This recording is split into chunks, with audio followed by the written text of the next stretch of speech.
Judy Paris and Cindy Foss with us. They are the driving forces behind The Spot. The Spot is a new children's museum, and this is a new concept. It's really past the concept point now. We are working to make this a reality. Judy, welcome to the show, president and founder of A Child's Museum, and Cindy Foss, educator and communication consultant for the Children's Museum, A Child's Museum, I should say. The Spot is what we're going to call it. The Spot. And that's a great name. Excellent. This idea was born of? It was born of a background in education and knowing how the brain develops and how children need to be involved in their own learning, how inquiry-based learning and discovery-based activities help children's brains grow to the point we want them to. Judy, why did this take so long? Because we were talking before you came on the show. We were kids too. We wanted to be inquisitive, but it never quite happened for us, did it, in this regard? As far as museums? Yes. Museums have actually been around for hundreds of years. The oldest one is in Baltimore. 1899 it opened. Most of the children's museums were opened in very large cities. So yes, if we grew up in smaller areas, we probably didn't know unless we went to Indianapolis or Chicago. And the concept is based on fun, education, amusement, with the education underlining factor. Yes, and play is the key part of the museum. Just as you were talking before about some of the people that are in our society right now, research from Dr. Brown and Joe Frost, who are big proponents of play, internationally known, focus on the fact that many people that are in our prisons today didn't have the opportunity to play, didn't have the opportunity to have a childhood full of memories and opportunities and activities that allowed them. Bitterness and anger build up. Exactly. And then what follows? Right. We're assuming that they know they didn't have this opportunity.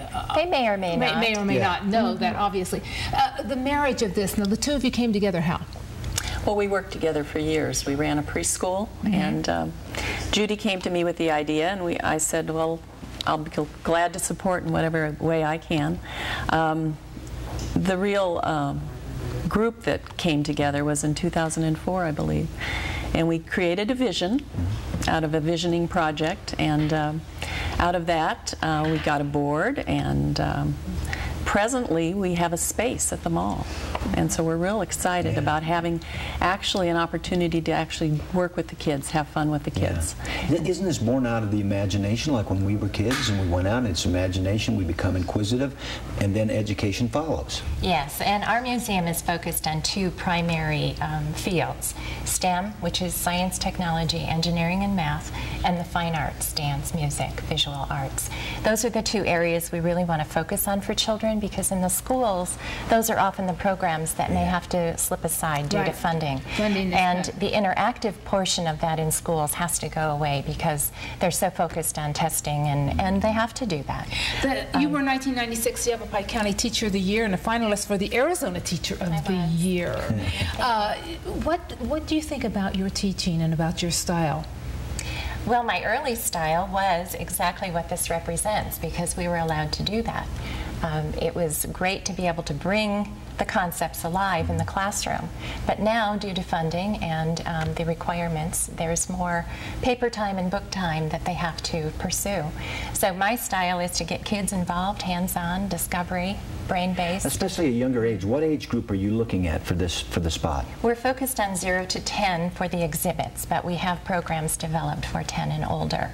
We would love to see a 0 to 21 so that we bring them right on into adulthood. And so they are following those developmental stages that are necessary. Cindy, and you concur with her analogy of that type of learning? The way we look at it is it's child-directed and adult-supported and sponsored. And this whole notion of sponsorship is really seeing children as valuable and able to contribute right from the get-go. I mean, they are not empty vessels. They come with creativity and curiosity, and so we're looking at our role as sponsoring young people. And really, they're not fearful at a young age. They're willing to try anything. Exactly. And another principle that we have embedded in the museum is that we want families to be involved. This museum will respect childhood and honor a family unit. And it's very important to us that parents are there with their children to see the learning happen and to help facilitate more. So it's not a drop-off center. Families will have to come with their child. Absolutely. Walk us through a visual of this, if you will. What will we see? Well, at the mall space, as you come in the door, to the right will be a toddler exhibit. Now, is the mall space the dome? No. Are we Would you rather look at the dome? No. We love our large vision. That's our grand spot. Okay. We keep that out in front of us. Okay, describe what we're seeing here. Well, why don't you do the This is the grand spot that was the, it came from the result of a charrette that we had with a number of community members. We've been out talking to various institutions and agencies in town to see if the support was there as far as the concept, and it very much is so. So this is the result of that day of brainstorming with a wonderful children's museum company that fabricates, designs, and implements exhibits for children. So this is the future. There is an exhibit called The Old West that will replicate Old Prescott and implement discovery boxes and teach children about the STEM programs. There's also Route 66, which is going to help children understand the history and culture of our area, but also to learn about professions and communities. What you're looking at now is the spot for the mall space. This is at the mall. This is the art spot. And this is going to be the exhibit that we're going to open first at the mall. And this is what we're funding for now. We feel like this is the area that we can most economically start with. And it covers all domains of learning.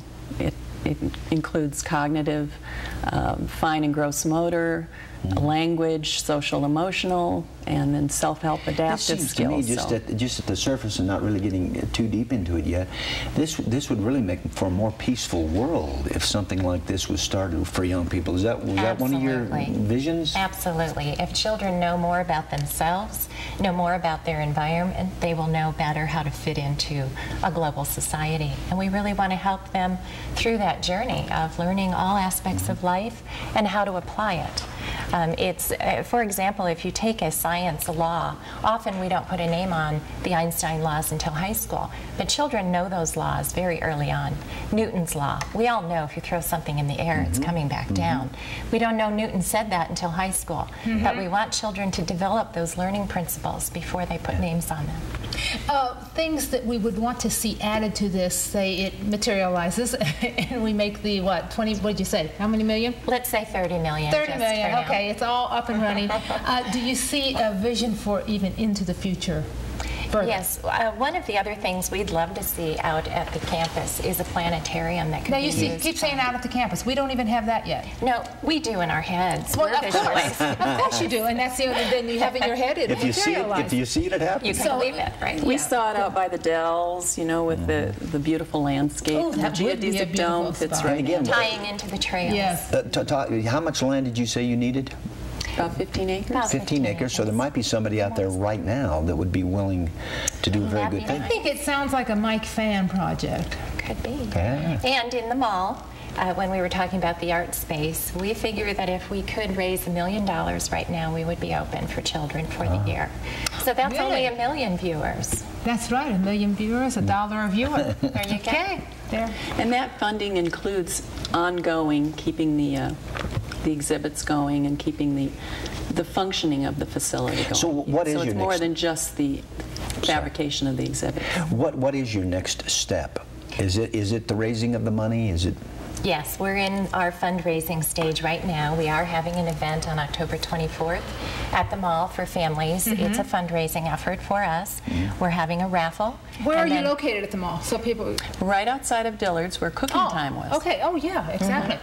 We're the new Cooking Time. We're cooking. You're cooking up something We are for the cooking kids. something, yes. We are out connecting the dots in the community, and we wanted to thank you because you're one of our dots that we're connecting. How nice. Thank you. That is our marketing campaign is Connect the Dots. Reminds me of going to the movies. Or being a child. So We just want children to be free to be who they are. Boy, you don't want me to have any of these. Judy, thank you so much. Nice to be with you. Thank you. We'll do this again. Much. We will keep people apprised of the progress of all of this, so you are welcome back. Thank you. Okay. Yes, when we come back, we have Nyla Dees. We're going to talk about how you can look good following any medical treatment. And I think I'm going to have a green one. Matches the logo.